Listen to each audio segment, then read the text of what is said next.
आपण पाहताय शिंदखेडा माझा टीव्ही न्यूज, जे सत्य तीच बातमी। शिंदखेडा येथील तहसील कार्यालयाजवळील भारतरत्न विश्वभूषण डॉक्टर बाबासाहेब आंबेडकर पुतळ्यासमोर विश्वरत्न डॉक्टर बाबासाहेब आंबेडकर उत्सव समितीच्या वतीने 69वा अशोका विजयादशमी अर्थात धम्मचक्र प्रवर्तन दिन उत्साहात साजरा करण्यात आला।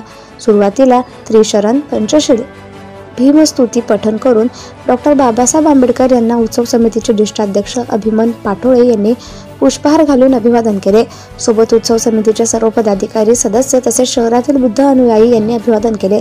प्रास्ताविक प्राध्यापक निरंजन वेंदे, प्राध्यापक मधुकर मंगळे, प्राध्यापक दत्तात्रय दिवरे यांनी धम्मचक्र प्रवर्तन दिनाचे महत्त्व विशद करत डॉक्टर बाबासाहेब आंबेडकर यांच्या विचारांना उजाळा देण्यात आला। यावेळी जयघोष करत डॉक्टर बाबासाहेब आंबेडकरांनी धम्माप्रती आपली निष्ठा व्यक्त केली। या प्रसंगी विश्वरत्न बोधिसत्व डॉक्टर बाबासाहेब आंबेडकर उत्सव समितीचे पदाधिकारी आणि सदस्य तसेच शिंदखेडा शहरातील बुद्ध अनुयायी बहुसंख्येने उपस्थित होते। संपादक यादवराव सावंत, शिंदखेडा माझा। आजचा दिवस खूप ऐतिहासिक दिवस आहे। 14 ऑक्टोबर 1956 रोजी डॉक्टर बाबासाहेब आंबेडकरांनी पूज्य महाथेरो वीर यांच्या चंद्रमणी यांच्याकडून पंचशील आणि त्रिशरण हे ग्रहण करून बौद्ध धम्माची दीक्षा घेतली। धम्मचक्र परिवर्तन दिवस म्हणजे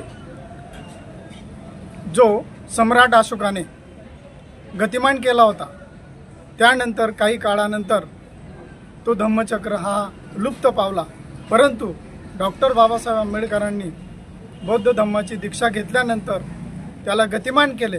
म्हणूनच आपण आज धम्मचक्र परिवर्तन दिवस म्हणून साजरा करत असतो। हा धम्मचक्र परिवर्तन दिवस नागपूर या ठिकाणी, नागपूरच्या मधोमध दीक्षाभूमी आहे।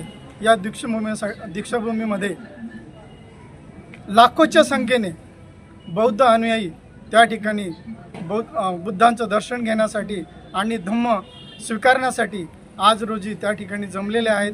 म्हणून सर्वत्र हा बौद्ध धम्माचा प्रसार आणि प्रचार होत आहे। म्हणून आज हा धम्मचक्र परिवर्तन दिवस आणि अशोका विजयादशमी असे दोन्ही दिवस आज मोठ्या संख्येने भारतात साजरे होत आहेत। या ठिकाणी मी थांबतो। धम्मचक्र परिवर्तन दिवस या ठिकाणी साजरा होत आहे। बाबासाहेबांनी 1956ला असं म्हटलं होतं की मुडून जाणार पण वागणार नाही, कोणाच्या शरणागती जाणार नाही। मुडून जाणार पण वागणार नाही, कोणाच्या शरणागतीमध्ये जाणार नाही। हिंदू म्हणून जन्माला आलो पण हिंदू म्हणून मरणार नाही, पण हिंदू म्हणून मरणार नाही। आणि याच दिवशी त्यांनी बौद्ध धर्माचा स्वीकार केला।